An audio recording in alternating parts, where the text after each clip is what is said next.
Theo lay on the bed of the ski cabin, staring up at the ceiling.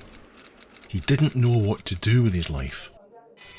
After graduating high school, he had spent 2 years at an art school in Strasbourg. That was back in the early 90s, a time when studying computer graphics wasn't an option for a higher education. He wanted to work in special effects, but his teachers pushed him to become an art teacher, so he quit before even getting a degree. He travelled to England with his best friend to figure things out, but had to return to France for mandatory military service. Now in his early 20s, he was living with his mum and was stuck in a part-time job he hated. Theo always had a strong creative streak and a fascination with movies, music, art and tech. When he was 12, he tagged along with his dad to a computer fair that left him completely awestruck. He couldn't stop talking about it, and as a birthday gift, his parents got him a Commodore 64. That moment marked the start of his computer journey. He dove into coding, grabbing code listings from French magazines like Hebdo, and that was it. He was hooked on computers, never running out of things to explore. By the end of the 80s, following several incomplete game projects, he delved into music, collaborating with a friend on 2 personal albums. It was during this period that he encountered the Atari ST for the first time. At the home studio, they employed Atari computers, particularly using the program Notator to record the analog instruments and vocals. When the moment arrived for Theo to invest in a new home computer, the choice was evident, and by 1990 he acquired his own 1040 STe without hesitation. The STe could handle both my passion for computers, video games, and home studio music. However, now 4 years later, his go-to machine, the one that he cherished above all others, was losing steam. The availability of commercial games dwindled. So while he was gazing at that ceiling under the snowy French Alps, TR Buzz, Theo's moniker, knew he had to take matters into his own hands. An idea struck him, one that would eventually change his life.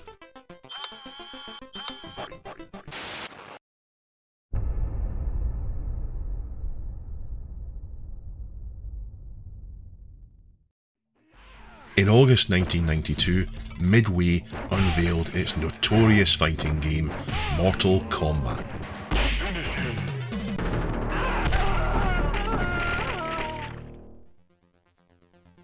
For Theo, it was a revelation, a fusion of everything he adored: special effects, movies and video games. He poured a fortune in quarters into the arcade machine, captivated by the gameplay. However, a year later, it became evident that Acclaim had no intentions of adapting it for the Atari ST. I was so disappointed. I just thought, heck, if they don't want to give it to us, I'll do it myself. So that evening in the ski cabin, he came up with a storyline. Drawing heavy inspiration from Stephen King's novel The Running Man, he crafted a lore envisioning a live television show. Fighters from diverse backgrounds would battle for their lives within this narrative. The lore hinted at a more realistic universe, portraying real individuals engaged in televised combat where the stakes were high. The fighters could face actual mortality. From the beginning, I wanted to make a game that felt like Mortal Kombat visually, with digitized characters and in gameplay, but not a simple clone. Mortal Kombat wasn't groundbreaking in its use of digitized images in video games. As early as 1988, Williams introduced Narc, an action shooter using a technique derived from the Amiga platform where live actors were filmed and digitized. By the early 1990s, Williams, now rebranded as Midway, secured the rights to the immensely popular Terminator 2. This game showcased an evolved version of the digitization technology pioneered in Narc. When artist John Tobias and programmer Ed Boon pitched their concept for a versus fighting game to Midway, they were keen on leveraging the company's digitization capabilities. Live actors were filmed and seamlessly translated onto the computer screen, laying the foundation for what would become Mortal Kombat. However, Mortal Kombat was a high-budget endeavour. The question remained, how could something similar be achieved in 1994 on an Atari ST? I honestly didn't know how Mortal Kombat was made. Video games weren't much of a subject in the media back then, and even the dedicated video game magazines didn't spend much time explaining how studios actually worked. But in the end, it seems I did exactly the same as Midway. Theo had already conceptualised some characters for his game, ultimately selecting two: Terry, a charismatic movie star, and Kato, a skilled warrior monk. Drawing inspiration from iconic figures like Johnny Cage and Raiden from the Mortal Kombat franchise, Theo set out to bring these characters to life. Armed with his trusty Grundig VS155 camcorder, Theo began filming his long-term friend BM Swan in full VHS glory against the backdrop of a large beige wall. Clad in nothing but white pants and a bare chest, Swan performed different stunts to embody the essence of Kato. Theo, with his passion for home bodybuilding, found himself perfectly cast for the role of Terry, the game's protagonist. Once filming wrapped, Theo utilised the digitizer device and software package ST to transfer the footage from VHS to his Atari ST. He imported the images in Dega Elite, painstakingly removing backgrounds and adding colours to bring the characters to life. The graphics were then organised onto sprite sheets with black and white masks used to ensure transparency where needed. Despite the extensive post-production process, which took forever, Theo's love for computer graphics made the effort more of a labour of love than a burden. Already in his early teens, Theo dabbled in game development on the Commodore 64, attempting an ambitious Olympic Games project with a friend. Hindered by the system's limited memory, they could only implement 2 sports. The project eventually failed. But now in his early 20s, and equipped with more programming experience, Theo felt ready to tackle a new challenge. This fighting game would mark his first major project on the Atari ST platform. Theo kicked off his programming journey with Omicron Basic as it came bundled with the STe. However, after discovering its limitations, he made the switch to GFA Basic. He immersed himself in GFA Basic's documentation and explored the potential of integrating 68K assembler routines. Although mastering assembler proved to be a daunting task, Theo persevered, recognising its important role in enhancing his project. From music management, which was simply impossible with BASIC, to enabling complex image manipulations and even developing an image and video codec, it all propelled the game development to new heights. After months of dedicated coding, the ultimate arena emerged as a captivating one-level STE-only demo. From the moment you boot up the game, its uniqueness is apparent. The program starts with a digitized introduction, featuring a charismatic game show host setting the stage for what's to come. On the big screen in the background, a solitary contestant named Terry is introduced, portrayed by none other than a digitized photo of Theo himself. His ambition to deliver a full-fledged experience is also evident as a diverse array of characters parade across the screen. There's Arvester, reminiscent of a Terminator, Joe, straight out of Raiders of the Lost Ark, and Kate Small, portrayed by an uncredited real-life friend of Theo. And finally, the enigmatic Kato emerges as Terry's adversary.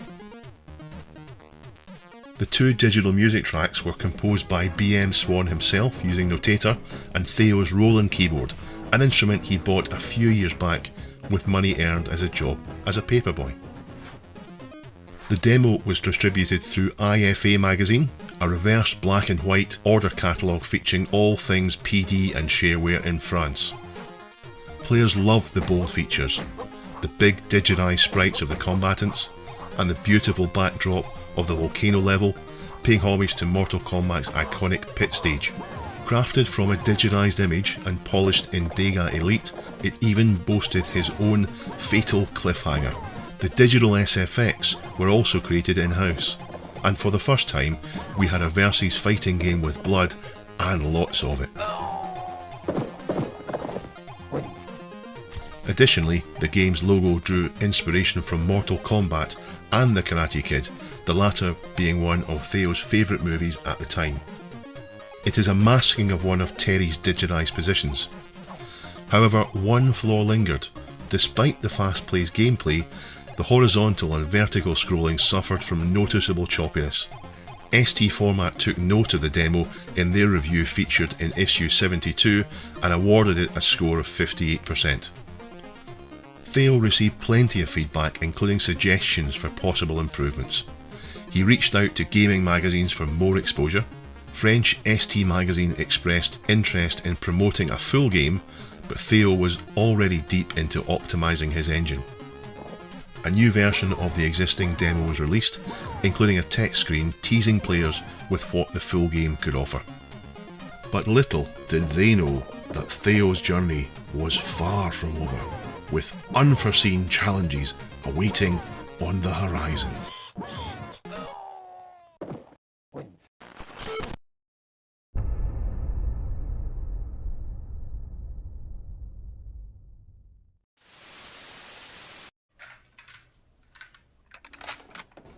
Throughout his 6-month stay in the UK at the beginning of the 90s, Theo found himself immersed in a whirlwind of opportunities. He considered his journey to England the experience of a lifetime. Being an admirer of Samantha Fox, a prominent UK page 3 model, he revisited the UK in 1996. During this visit, he pitched an idea for an interactive CD-ROM project to her manager, which involved remixing her decade-long hits and visualising unreleased sequences in a virtual studio. While their interest was piqued, they were already committed to another venture.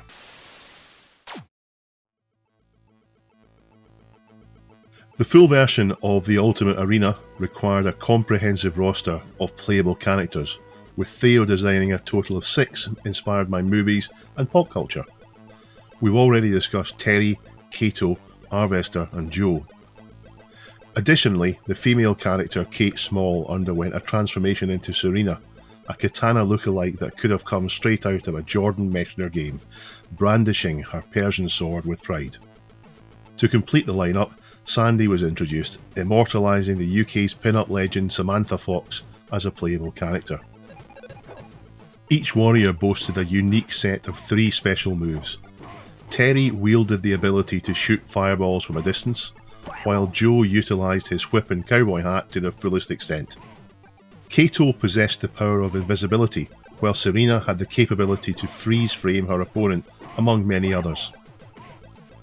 However, Theo incorporated an additional strategic element. Each time a special move was executed, it depleted a portion of the fighter's energy. Moreover, in single-player mode, the health of your player didn't fully regenerate after each stage. These features, together with the diversity and depth of each character's abilities, added layers of excitement to the gameplay experience. The lore implied a realistic universe. They are real, people fighting on TV stages, and they can actually die. The game isn't that hard, but the fact that you don't have infinite energy forces you to think before using special moves. On the character selection screen, Theo utilised a portrait of himself as Terry, Serena was represented by an uncredited friend, and BM Swan took on the persona of Kato.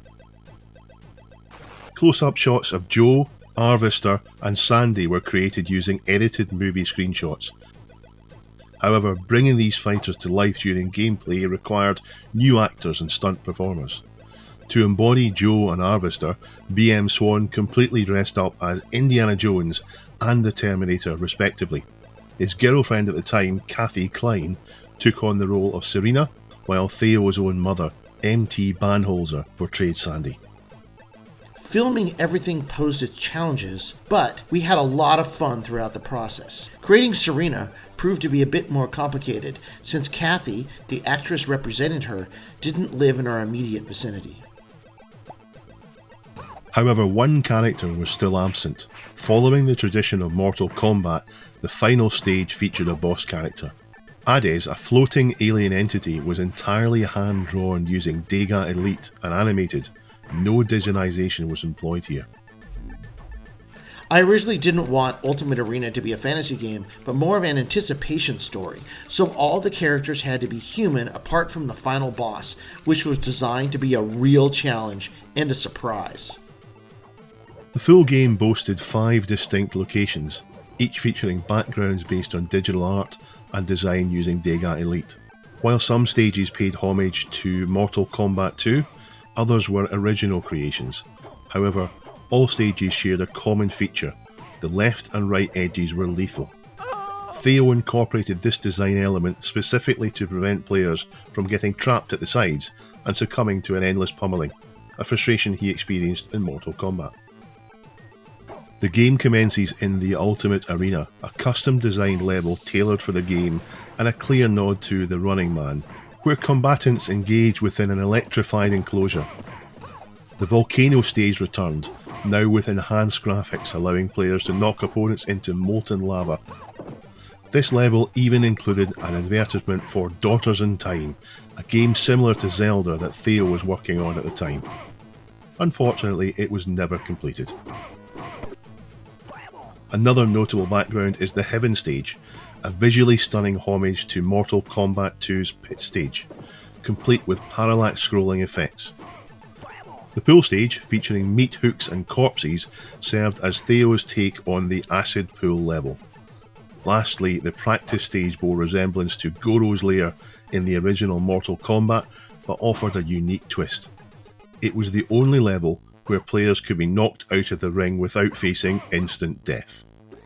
For some of the levels, I spent quite some time on a parallax effect, like the Mode 7 on the SNES, but it slowed down the animation quite a bit, so I went with a simple 3 or 4 planes of parallax FX. Compared to the original demo level, the full game underwent a significant transformation. Numerous optimizations were implemented, eliminating the choppy scrolling that plagued the earlier version. The characters were now smaller, but boasted enhanced detail and a broader colour palette, and because of the change in size, the vertical scrolling was omitted. The complete game ran at 3 VBL on the STe, equating to approximately 20 frames per second. However, one major drawback persisted. Despite extensive efforts to optimise RAM usage, Theo encountered constant out-of-memory errors. The size of the sprite sheets proved too big, making it impossible to simultaneously store left and right character positions. Consequently, players were unable to jump over opponents and turn round during gameplay. This was quite a surprise to me, because I was expecting gamers to complain about this limitation, 100% due to low RAM on the 1040 STe, but no one ever seemed to notice or bother, so much actually that I even decided not to add this possibility to the Falcon editor later on.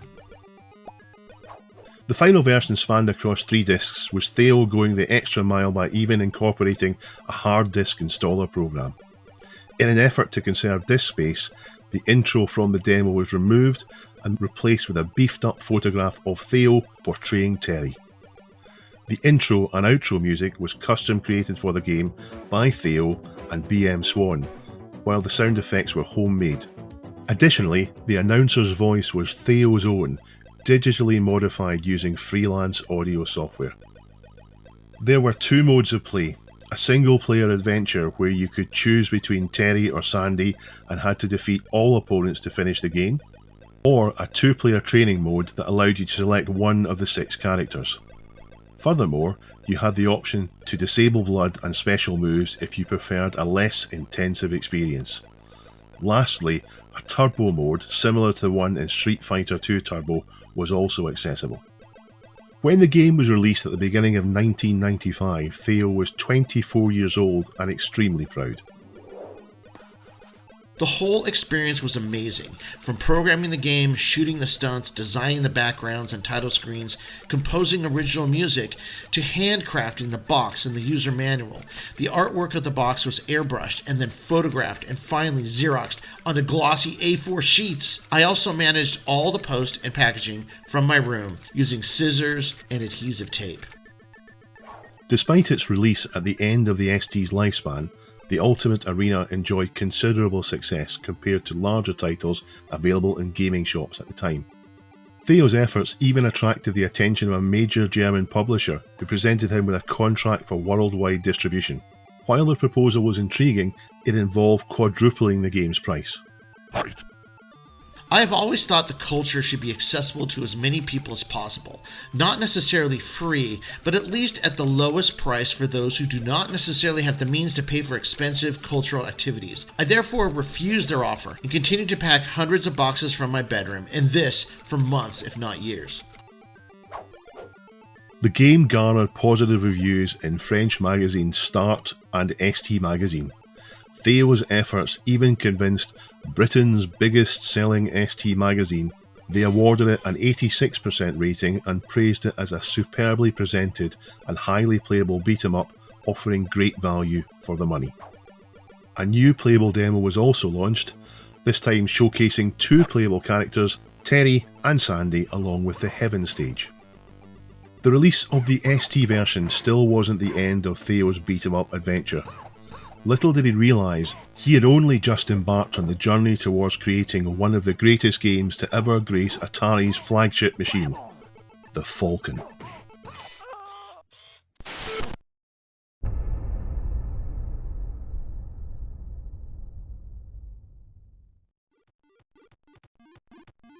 Theo's passion for Atari computers naturally drew him to the Atari Falcon in 1994. With PCs remaining expensive and not particularly tailored for gaming and music, the Falcon emerged as the obvious choice for him.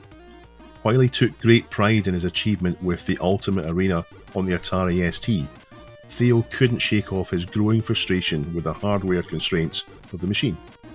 Thus it became apparent that dedicating a few months to an upgraded version was not just a consideration, but a logical step forward in his quest for creative expression. All the hard work had been done on the STe version, so it was a pleasure to be able to do all the things I couldn't achieve because of the limited RAM of the 1040 STe.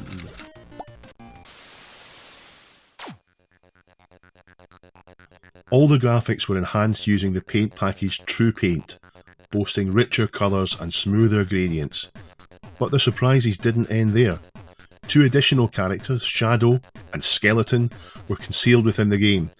Each came with their own unique level and background. These levels showcased ray-traced graphics created using the Neon program on the Falcon. The Dark Fighter Shadow was created by overlaying a simple mask onto Terry sprites. As for Skeleton, all graphics were hand-drawn, taking inspiration from the Terry character as a reference. The Falcon edition of the game prioritised speed above everything else. In normal mode, the game ran a blistering 35 frames per second, matching the pace of the STe Turbo mode. Theo's optimisation efforts had pushed the Falcon's capabilities to the limit, to the extent that the Turbo mode had to be dialed back to maintain playability. Additionally, a new game mode dubbed Rampage was introduced, offering players the freedom to select any of the 6 available fighters. However, perhaps the most eagerly awaited addition was the introduction of the Mortality move, Theo's take on the infamous Fatality from Mortal Kombat. As the match concluded and the screen flickered red, players could execute a special key combination to perform this devastating finishing move. The move allowed them to decapitate their opponent, leaving behind a headless, bloodied corpse on the ground. Mortality. Furthermore, this edition introduced in-game music, with each level accompanied by its own unique track. These compositions were crafted by Theo and BM Swan, listed in the manual under the moniker Cobra, a nod to the band they had formed in the late 80s. As the final touch, the game now included a rendered intro and game over animation, plus players could uncover an Easter egg, unlocking a minigame of Breakout for added enjoyment. In early 1996, the Ultimate Arena Falcon Edition was ready for prime time. Once again published by TR Buzzy's company Steam, a conjunction of the word ST and team, it followed the footsteps of its ST predecessor. Alongside the full release, a new demo version hit the shelves, showcasing the Heaven stage with Terry and Sandy as playable characters. Especially for this demo, Theo created a stunning intro screen using True Paint, drawing inspiration from the recently released Mortal Kombat 3. The release received praise from many magazines of the era, with ST Format awarding it a solid 80%. However, ST Magazine expressed some disappointment with the game's limitation, noting its use of only 80 to 120 colours simultaneously instead of the full 256 colours, and a resolution of 320 by 200. To add all these features and keep a snappy game, the 320 by 200 resolution was mandatory. As far as I remember, higher resolutions implied less colors and a slower frame rate. Only static games actually used the higher resolution by the time, so it was never an option. As for the colors, I did my best to get smoother gradients and add details, but the 16 colors used in the original game also gave it its style, and I didn't want to lose it. Adding colors for the sake of it didn't make much sense, and I was pleased with the result. It was my game, not the technical demo some were wishing for. Despite its success in sales, particularly given its release date, what has truly endured for Theo over the years is the fan mail he received. The most incredible part of the journey were the letters that people sent. Literally, hundreds of nice letters from Atari fans who loved the game and supported the developers. I can't say how amazing it was to get letters every day from people so nice and passionate, incredible stories, intimate stuff sometimes. Even a hacker who asked for permission and paid for the game. I can get quite emotional when thinking about that specific period. To anyone who wants to create a game today, that it is the real reward for your dedication. No contract, no amount of money could ever replace that. And while the Ultimate Arena may not have been the best-selling beat-em-up to Atari ST enthusiasts, Theo will be forever remembered as the man who dared to defy expectations by delivering a Mortal Kombat clone for the platform. An accomplishment that seemed impossible at the time. And not just any clone, but a remarkably well executed one at that.